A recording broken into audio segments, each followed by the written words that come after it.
හරිනේ. එතකොට 2019 පේපරේ B කොටසේ දෙවෙනි ප්‍රශ්නේ. හරි. දැන් සාකච්ඡා කරමු. හරිනේ. තහඩුවක් රූපයේ දැක්වෙන පරිදි ABCD ත්‍රැපීසියමක හැඩති කොටසකින් හා ABCD ත්‍රැපීසියමක හැඩති කොටසකින් මේ තියෙන්නේ ABCD ත්‍රැපීසියමක හැඩති කොටසකින්. හරිද? ABCD ත්‍රැපීසියමක හැඩති කොටසකින් හා DC විස්කම්භය වූ අර්ධවෘත්තාකාර කොටසකින්. DC විස්කම්භය වූ අර්ධවෘත්තාකාර කොටසක් කියන්නේ මේ තියෙන්නේ DC විස්කම්භය වූ අර්ධවෘත්තාකාර කොටසක්. හරිද? අර්ධවෘත්තාකාර කොටසක්. කොටසකින් සමන්විත වේ. 5 අගය 7න් 22 ලෙස ගන්න. හරිනේ. 5 අගය 7න් 22 ලෙස ගන්න. ප්‍රමිලක්කම 1. අපිට කියනවා අර්ධවෘත්තාකාර කොටසේ ධාරය දිගේ අර්ධවෘත්තාකාර කොටසේ ධාරය දිගේ අර්ධවෘත්තාකාර කොටසේ ධාරය දිගේ කියන්නේ මෙන්න මේක දිගේ. හරි? අර්ධවෘත්තාකාර කොටසේ ධාරය දිගේ D වලින් ආරම්භ කර C වලින් අවසන් වෙන ලෙසද D වලින් ආරම්භ කර D වලින් ආරම්භ කරලා C වලින් අවසන් වෙන ලෙස. හරිද? C වලින් අවසන් වෙන ලෙස සෑම අනුයාත බොත්තම් දෙකක් අතර දුර සෙන්ටිමීටර 2ක් වන ලෙසද කුඩා බොත්තම් ඇලවීමට අදහස් කරේ. මේ සඳහා අවශ්‍ය වෙන බොත්තම් සංඛ්‍යාව කීයද? ඒතර D වලින් පටන් ගන්නවා C වලින් අවසන් වෙනවා. සෑම අනුයාත බොත්තම් දෙකක් අතර දුර සෙන්ටිමීටර 2යි. මෙහෙම බොත්තු අලවනවා. එතකොට මේ බොත්තු දෙකක් අතර පරතරය සෙන්ටිමීටර 2යි. හරිද? එතකොට මේ සඳහා අවශ්‍ය වෙන බොත්තම් සංඛ්‍යාව කීයද? එහෙනම් ඔයා ඉස්සෙල්ලා මොකද කරන්න ඕනේ කියන්නේ? ඔයා ඉස්සෙල්ලාම කරන්න ඕනේ මෙන්න මේ DC. හරිද? මෙන්න මේ ධාරය දිග හොයා ගන්න ඕනේ. එතරම් එතකොට අපිට DC චාප කොටසේ නේද? නැත්නම් අර්ධවෘත්තාකාර නැත්නම් CD චාප කොටස හොයාගත්තා නම් හරි. නැත්නම් DC චාප දිග හොයාගත්තා නම් හරි. එහෙනම් මම ලියනවා දෙවෙනි ප්‍රශ්නේ ප්‍රමිලක්කම් 1 DC චාප දිග. DC චාප දිග. ඉස්සලාම ඒක හොයා ගන්න ඕනේ අපි. අර DC චාප දිග කොහොමද ගන්නෙ? DC චාප දිග ගන්නෙ 2πr ගුණ කිරීම 3 θ නේ. 2πr ගුණ කිරීම 3 θ. ඒතර අපි දන්නවා මේක අර්ධවෘත්තයක් නිසා කෙලින්ම πr කියලා ගත්තත් ඇති. πr කියලා ගත්තත් ඇති. එහෙනම් උත්තරේ දන්නවා ඔයා 7න් 22 ගුණ කිරීම මෙතන නිෂ්කම්ම්‍ය 14යි. එහෙනම් අරය 7යි. අරය 7යි. ඒතර චාප දිග එනවා 7ට 1යි සෙන්ටිමීටර් 22ක්. චාප දිග එනවා සෙන්ටිමීටර් 22ක්.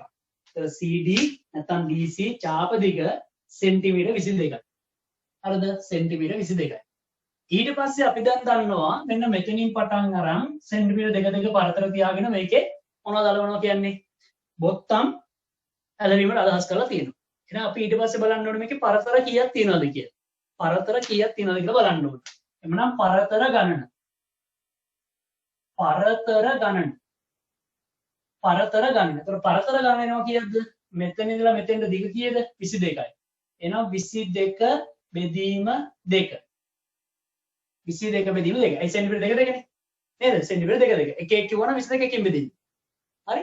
එතකොට 22 2කින් බෙදුවම උත්තරේ කීයක් එනවද? පරතර එනවා 11.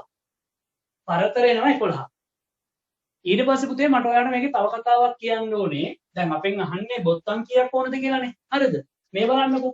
දැන් මෙන්න මේ වගේ එකක් ගන්න ඕනේ. මේ වගේ සරල රේඛාවක්. දැන් මේකේ බොත්තම් ගලවනවා කියලා හිතන්න. පරතර සෙන්ටිමීටර 2 2. මෙතන මෙතෙන්ද සෙන්ටිමීටර 4යි කියලා හිතන්නකෝ. මෙතන ඉඳලා මෙතෙන්ද සෙන්ටිමීටර 4යි. එහෙනම් සෙන්ටිමීටර 2කින් 2කට බොත්තම් ගලවනවා කියනවා. මුලක් පටන් ගන්න ඕන අගක් තියෙන්න ඕනේ. එහෙනම් මෙතන එක බොත්තමයි. ඊට පස්සේ සෙන්ටිමීටර 2කින් තව බොත්තමක්. ඊට තව බොත්තමක් මේ. ඒතර බලන්නකෝ මෙතන පරතර 2යි බොත්තම් කීයද? බොත්තම් 3යි. නේද? මෙතන පරතර තියෙන්නේ 2යි හැබැයි බොත්තු තියෙන බොත්තම් කියනවා කියද්ද 3ක්. ඒතර මේ වගේ එකක් ගත්තොත් එහෙම මේවා එකක් ගත්තොත් එහෙම දැන් මේකෙත් මම කිව්වොත් එහෙම හරිද? සෙන්ටිමීටර භාගෙන් භාගයට අරගෙන කියන්න. මෙතන 1යි. ඊට පස්සේ මෙතන තව එකක්. මෙතන තව එකක්. මෙතන තව එකක්. මෙහෙම මේ බලන්න මෙහෙම තිබ්බොත් එහෙම. දැන් මෙතන බලන්න. හරිද? මෙතන පරතර ගත්තොත් එහෙම 1යි 2යි 3යි 4යි 5යි 6යි 7යි 8යි.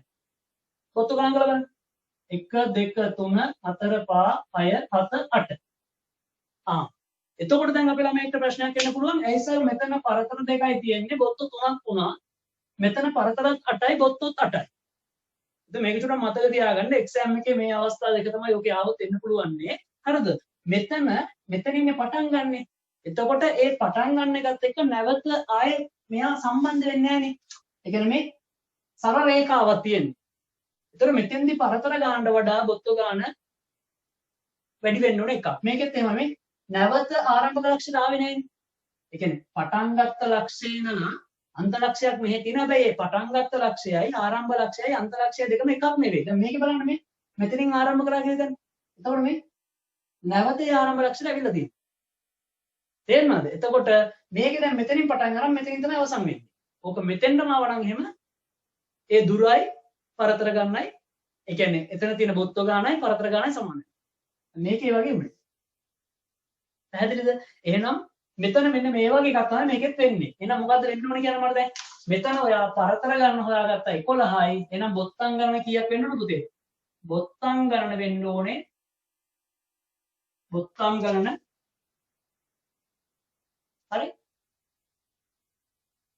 11 දන 1 බොත්තම් ගණන 12 බොත්තම් ගණන 12 මම හිතනවා ඒක අපේ දරුවන්ට පැහැදිලි වෙති කියලා බොත්තම් ගණන 12. ඒතර මෙතන අපි ලකුණු දෙන්නේ මෙන්න මේ 7න් 22 ගුණ කිරීම 7 නැත්නම් 2πr ගුණ කිරීම 3 θ කියන සමීකරණයට ආදේශ කළ දීමට 1 ලකුණයි 22 කියන උත්තරේ ගත්තට 1 ලකුණයි මෙතන පරතර ගන්න 11යි කියලා හොයාගත්තට 1 ලකුණයි බොත්තම් ගන්න 12යි කියලා හොයාගත්තට 1 ලකුණයි. හරි. අපි යමු ඊට පස්සේ එකේ ප්‍රොමිලක්කම් දෙකට. තහඩුවේ මුළු වර්ගඵලය ගණනය කරන්න. ඒකට තහඩුවේ මුළු වර්ගඵලය ගණනය කරන්න.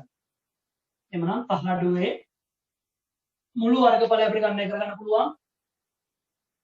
අර්ධ වෘත්තයේ වර්ගඵලය ගන්නවා. මේක වෙන වෙනම ගන්නත් පුළුවන්. එකවර ගන්නත් පුළුවන්. මොකද අර්ධ වෘත්තයේ වර්ගඵලය කොහොමද ගන්නෙ? πr වර්ගය ගුණ කිරීම 3 θ නේ. එහෙනම් π කියන්නේ 7න් 22 r වර්ගය කියන්නේ 7 ගුණ කිරීම 7 විස්කම්බ 14. එහෙනම් අරය 7යි. විස්කම්බ 14 එන අරය 7යි. 7 ගුණ කිරීම 7 ගුණ කිරීම 2න් 1. ඇයි අඩක්නේ? වෘත්තයකින් අඩක්. නැත්නම් 300න් 180යි. හරිද? එතකොට අපිට උත්තර එනවා 7 වරක් 1යි 7 වරක් 1යි දෙවරක් 1යි 22ට දෙවරක් 11. 11 වරක් 7 කීයද? 77යි. 77යි. ඒක වර්ග සෙන්ටිමීටර ලිව්වත් නැතත් ප්‍රශ්නයක් නැහැ. හරිද? ඊට පස්සේ මම ගන්නවා ට්‍රැපීසියමේ වර්ගඵලය. ට්‍රැපීසියමේ වර්ගඵලය ගන්නවා. ට්‍රැපීසියමේ වර්ගඵලය. පුතා දන්නවා ට්‍රැපීසියමේ වර්ගඵල සූත්‍රයේ ට්‍රැපීසියමේ වර්ගඵලය ගන්න අපි 2න් 1 ගුණ කිරීම සමාන්තර පාද දෙකේ දිගෙහි එකතුව. සමාන්තර පාද දෙකේ දිගෙහි එකතුව 16 ධන 14. 16 ධන 14 සමාන්තර පාද දෙකේ දිගෙහි එකතුව ගුණ කිරීම සමාන්තර පාද අතර ලම්බ දුර. සමාන්තර පාද අතර ලම්බ දුර. එතන මෙතන උත්තරේ එනවා මේක දැන් සුළු කරගන්න පුළුවන් එකපාරම ඔයාලට ඕන නම් මේ දෙවරක් 1යි 10ට දෙවරක් 5යි එතකොට මෙතන 16යි 14යි 30යි 30 5ක් 150යි 150යි. එහෙනම් මුළු වර්ගඵලය සමානයි මේ දෙන්නගේ එකතුව. මුළු වර්ගඵලය එනවා 7යි 12යි 227ක් වර්ග සෙන්ටිමීටර්. වර්ගඵලය 227ක් වර්ග සෙන්ටිමීටර්. හරිද? එතන මෙතෙන්දිත් අපිට ලකුණු ගන්න පුළුවන්නේ මෙන්න මේ විදිහට මෙන්න මේක සහ මේක. හරිද? එතකොට මෙතෙන්ට 1 ලකුණයි මෙතෙන්ට 1 ලකුණයි. හරිද? ඊට පස්සේ මෙන්න මේ 77 හෝ 150 දෙකටම හෝ දෙකෙන් එකක් හරි නිවැරදි නම් ඔයාලට එතන 1 ලකුණක් දෙනවා පුතේ. දෙකම හෝ දෙකෙන් එකක් නිවැරදි නම්. හරිද? ඊට පස්සේ මෙන්න මේ අවසාන 227 කියන පිළිතුර ගත්තට පුතාට 1 ලකුණයි. එතකොට බලන්න පළවෙනි ප්‍රශ්නෙට ලකුණු 4ක් වෙන් වුණා. දෙවෙනි ප්‍රශ්නෙට මෙවන ලකුණු 4ක් වෙන් වුණා. හරි. ප්‍රමිලක්කම් 3. අර්ධ වෘත්තාකාර කොටසේ වර්ගඵලයට සමාන වර්ගඵලයක්ද? අර්ධ වෘත්තාකාර කොටසේ වර්ගඵලයට සමාන වර්ගඵලයක් කියන්නේ අර්ධ වෘත්තාකාර කොටසේ වර්ගඵලය වර්ග සෙන්ටිමීටර 77යි. අර්ධ වෘත්තාකාර කොටසේ වර්ගඵලය වර්ග සෙන්ටිමීටර 77යි. එහෙනම් පුතේ අර්ධ වෘත්තාකාර කොටසේ වර්ගඵලයට සමාන වර්ගඵලයක්ද AD දිගට සමාන දිගක්ද සහිත සිජුකෝණාශ්‍රාකාර තහඩුවක් සාදුණු ලැබේ නම් එහි පළල සොයන්න. එතකොට සිජුකෝණාශ්‍රාකාර තහඩුවක් නේ හදන්නේ. එහෙනම් AD දිගට සමාන දිගක් ගන්නවලු. එහෙනම් ඔය ඉලක්කම් තුනට උත්තරේ අපෙන් ඉල්ලන්නේ මේකේ පළල පුතා දන්නවා පළල අපිට ගන්න පුළුවන් හදන ඍජුකෝණාශ්‍රය වර්ගඵලය මේ 74කට සමාන වෙන්න පායි. එහෙනම් ඍජුකෝණාශ්‍රය වර්ගඵලය 77යි. 77. ඍජුකෝණාශ්‍රය වර්ගඵලය 77යි නම් හරි ඒකේ දිග AD ට සමාන වෙන්න ඕනේ. AD කීයද? AD 10යි. එහෙනම් ඔයා දන්නවා පළල හොයන්න පුළුවන් කොහොමද? ඍජුකෝණාශ්‍රයක වර්ගඵලය කියන්නේ දිග ගුණ කිරීම පළල. දිග ගුණ කිරීම පළල. එහෙනම් අපිට වර්ගඵලය දන්නවා අපි දිගක් දන්නවා එහෙනම් පළල අපිට හොයන්න පුළුවන් අර වර්ගඵලයේ දන්න දෙයින්. ඒ කියන්නේ දිගින් නම් දිගින් පළලෙන් නම් පළලෙන් බෙදුවොත් ඉතුරු වගේ හොයාගන්න පුළුවන්. එහෙනම් 77 බෙදෙනවා අපි කියන්නේ 10න්. ඒතර උත්තරේ එනවා පළල 77 10න් බෙදුවම කියුතේ 7.7. මෙතන ඉඳලා ස්ථානයක් වමට එනවා. ස්ථානයක් වමට එනවා. 7.7 සෙන්ටිමීටර්. 7.7 සෙන්ටිමීටර්. එතන අපි දෙනවා මෙන්න මේ 77 බෙදීම 10 කියන පිළිතුර ලිව්වට 1.3යි 7.7 කියන පිළිතුර ලබා ගත්තට 1.3. ඔය අපි සාකච්ඡා කරේ 2019 පේපරේ B කොටසේ දෙවෙනි ප්‍රශ්නය.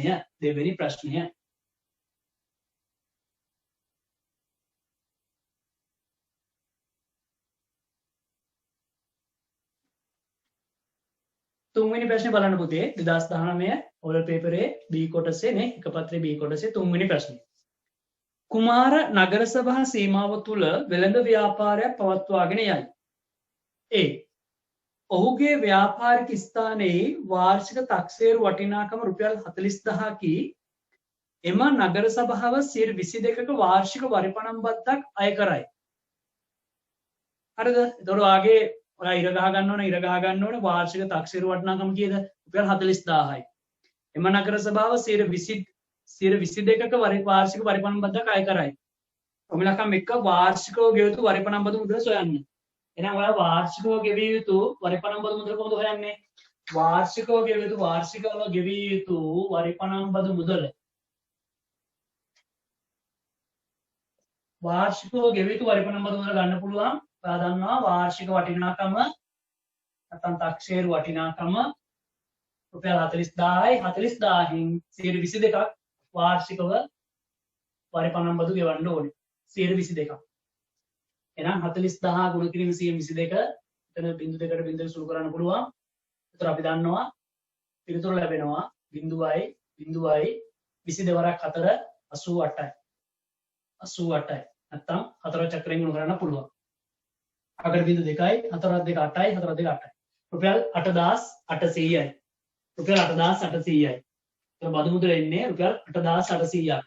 तर මෙන්න මේ 40000 ගුණ කිරීම 122 නැත්නම් 122 ගුණ කිරීම 40000 ලිව්වට 1 ලකුණයි රුපියල් 8800 කියන පිළිතුර ලබා ගත්තට 1 ලකුණක් ලැබෙනවා.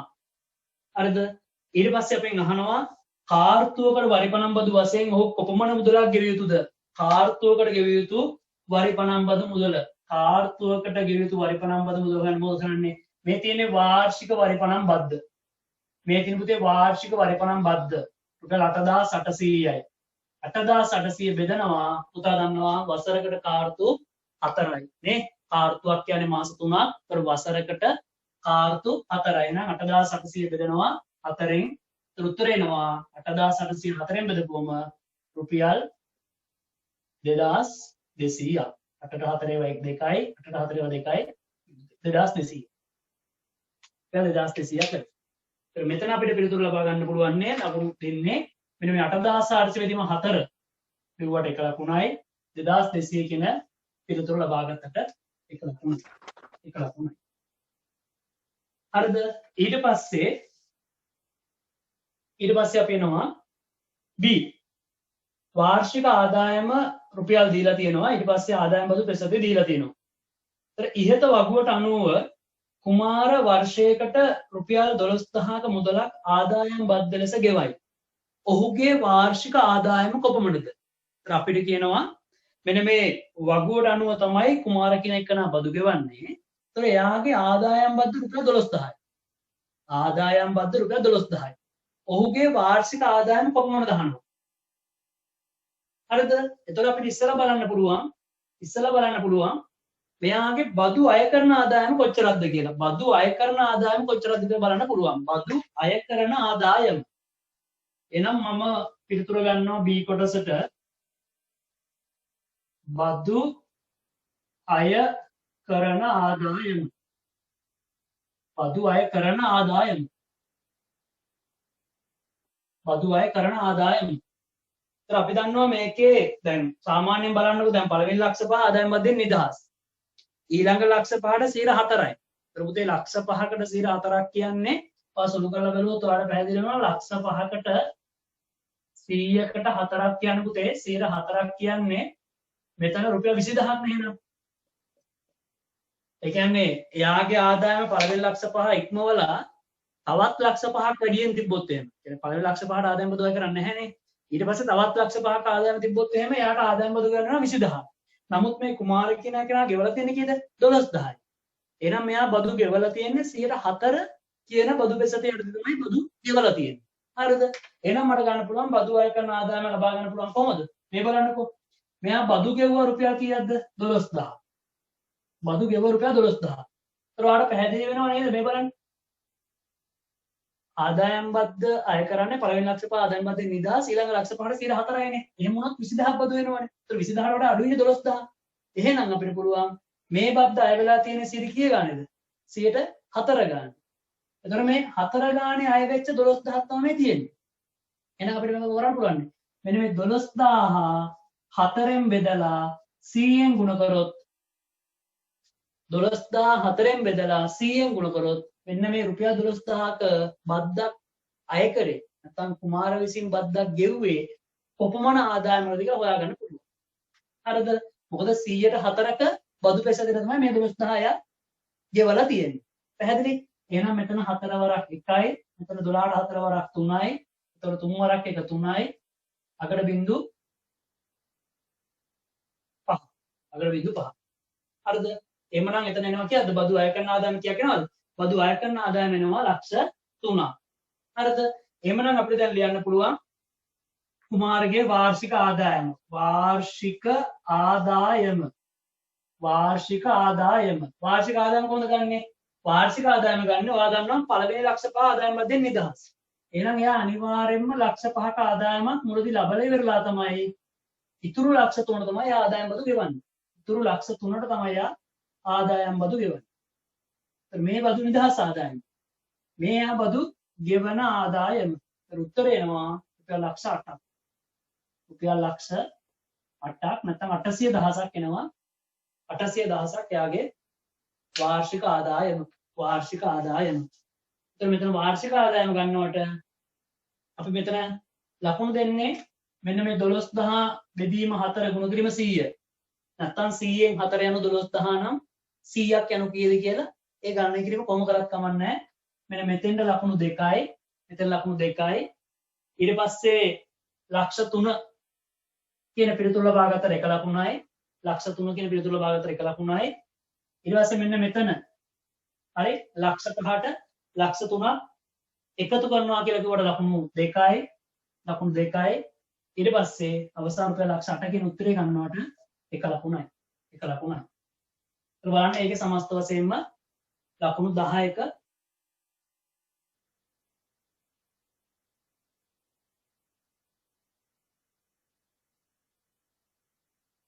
හරි.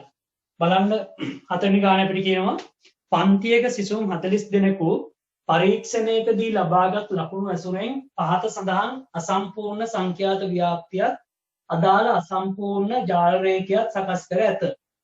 මෙහි 10 20 මගින් 10ට වඩා වැඩි හා 20ට වඩා අඩු හෝ සමාන. ඒ කියන්නේ මෙතන මොකද්ද මේ 10 20 කියන එකේ තේරුම? 10ට වඩා වැඩි. හැබැයි 20ට සමානව 20ට වඩා අඩුයි. ඒ කියන්නේ 20 වෙන්නත් පුළුවන් 20ට වඩා අඩු වෙන්නත් පුළුවන්. එහෙනම් මෙතන 90 වෙන්නත් පුළුවන් 90ට වඩා අඩු වෙන්නත් පුළුවන්. හැබැයි 80ට වැඩි. මෙතන 80 වෙන්නත් පුළුවන් 80ට වඩා අඩු වෙන්නත් පුළුවන්. හරි. ලකුණු ප්‍රාන්තරය දැක්වෙන අතර අනෙක් ප්‍රාන්තර දෙපරිදිම වේ. හොඳයි. ප්‍රමිලක්කම් 1. ඉහත සංඛ්‍යාත වගුව සහ ජාල රේඛය සම්පූර්ණ කරන්න. ඒතර සංඛ්‍යාත වගුවයි ජාල රේඛයයි සම්පූර්ණ කරන්න. ඒතර අපිට ජාල රේඛයේ මෙතන අගයන් ටිකක් දීලා තියෙනවානේ. ජාල රේඛයේ දීලා තියෙන අගයන් ටික මොනවද? 10 20 උස 6යි කියලා දීලා තියෙනවා. 10 20 උස 6යි. 10 20 උස 6යි කියලා දීලා තියෙනවා. ඊට පස්සේ ඊළඟ කියනවා 20 40 උස 4යි. 20 40 උස 4යි. 20 40 උස 4යි.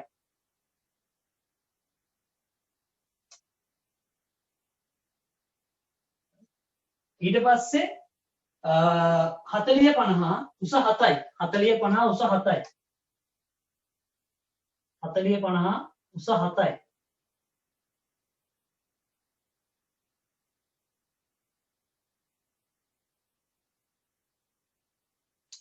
හතරේ 50යි උස 7යි.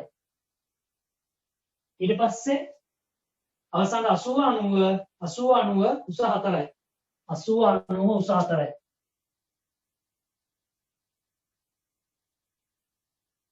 මෙන්න මේ தත්ත්වයන් ටිකක් ඔයාට මේකේ දීලා තියෙනවා. මේ ජාර එකේ තුල දීලා තියෙනවා. දැන් එහෙනම් අපි මේ දෙක කම්ප්ලීට් කරන්න ඕනේ.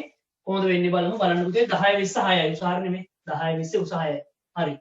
20 40 මෙතන බලන්න පුතේ 20 40 කියපුවම 10 20 පන්ති ප්‍රාන්තරය වගේ දෙගුණයක්. 10 20 පන්ති ප්‍රාන්තරය වගේ දෙගුණයක්. එහෙනම් ඔයාලට පේනවා මෙතන 20 30 අතර හතරක් තියෙනවා. 30 40 අතර හතරක් තියෙනවා. නම් 4 4යි කීයද? 8යි. නම් මෙතන වගේ 8යි. මේ ස්තැනට එන්න ඕනේ 8. 8. ස්තැනට එන්න ඕනේ 8.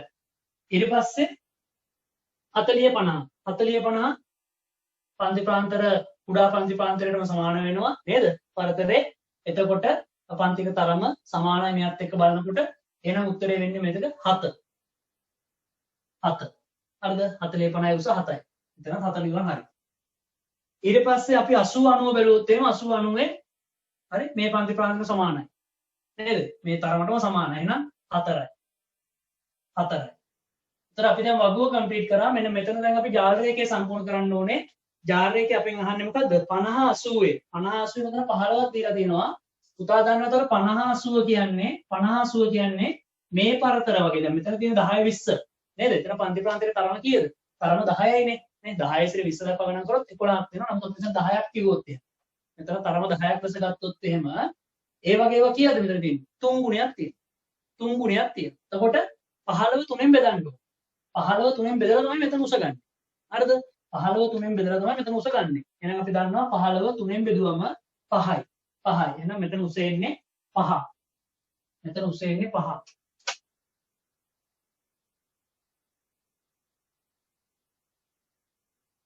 හරි. උස 5.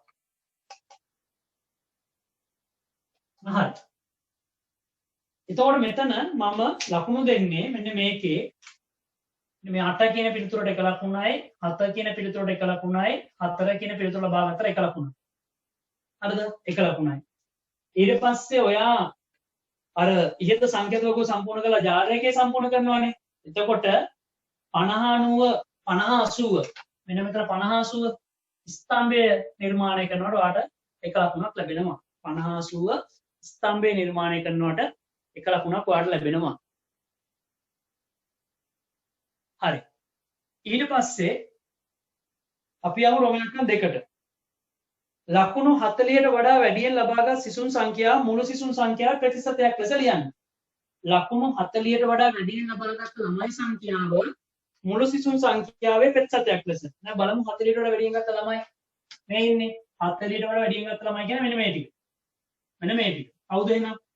40ට වඩා වැඩියෙන් ලබාගත් ළමයි කියන්නේ 7 ධන 15 ධන 7. කීයක් එනවද? 7යි 15යි 22යි 26යි නේ. 26යි. 26යි. එතකොට ප්‍රතිශතයක් ලෙස ලියන්න කියන්නේ ඒතර ඔයා දන්නවා කොහොමද කරන්නේ කියලා. මුළු ළමයි ගාන 40යි. මුළු සිසුන් ගාන 40යි. 40න් 26 ගුණ කිරීම 100%. 40න් 26 ගුණ කිරීම 100%. 40ට ඔයා දන්නවා මෙතන සුළු කරගන්න පුළුවන් 20 2යි 100ට 20 5යි දෙවරක් 1යි 26ට දෙවරක් 13යි 13 වරක් 5 100ට 65යි 165යි එතකොට මෙතන මෙන්න මේ 26 කියන උත්තරය ගත්තට 1 ලකුණයි. ඊට පස්සේ 40න් 26 ගුණ කිරීම 100% ප්‍රතිශතය හොයාගන්න. මේක ලබා ගත්තට 1 ලකුණයි. 65 කියන අවසාන පිළිතුර ලබා ගත්තට 1 ලකුණයි. 1 ලකුණයි. හරිද? ඊට පස්සේ ජාල රේඛයේ මත සංඛ්‍යාත බහුවශ්‍රය ඇඳ දක්වන්න. ජාල රේඛයේ මත සංඛ්‍යාත බහුවශ්‍රය ඇඳ දක්වන්න. ප්‍රබුතා දන්නවා ජාල රේඛයේ මත සංඛ්‍යාත බහුවශ්‍රය අඳිනකොට ඔයා අනිවාර්යයෙන්ම දන්නවා මෙන්න මේ 10 20 පන්ති ප්‍රාන්තරයේ මධ්‍යගය ලකුණු කරනවා. 20 40 පන්ති ප්‍රාන්තරයේ මධ්‍යගයන් දෙක ලකුණු කරනවා. 20 30 මධ්‍යගය, 30 40 මධ්‍යගය, ඊට පස්සේ 40 50 මධ්‍යගය, ඊට පස්සේ 50 60 මධ්‍යගය, ඊට පස්සේ 60 70 මධ්‍යගය, ඊට පස්සේ 70 80 මධ්‍යගය, හරි 80 90 මධ්‍යගය. ඔය ටික ලකුණු කරලා ඉවර වෙලා ඔයා දන්නවා මෙතන බිංදුව මෙතන 10. ඒත් මේ දෙන්නගේ මධ්‍යගය ලකුණු වෙන්න ඕනේ මෙතන 5. නේද? එතකොට මෙතන 90 100 ප්‍රන්ති ප්‍රාන්තරයේ මධ්‍යගයක් ලකුණු වෙන්න ඕනේ. ඔය අන්ත ලක්ෂ. දැන් අඩුවට අරගෙන මෙන්න මේ ලකුණු කරන ලද ලක්ෂ ටික යා කරගන්න ඕනේ.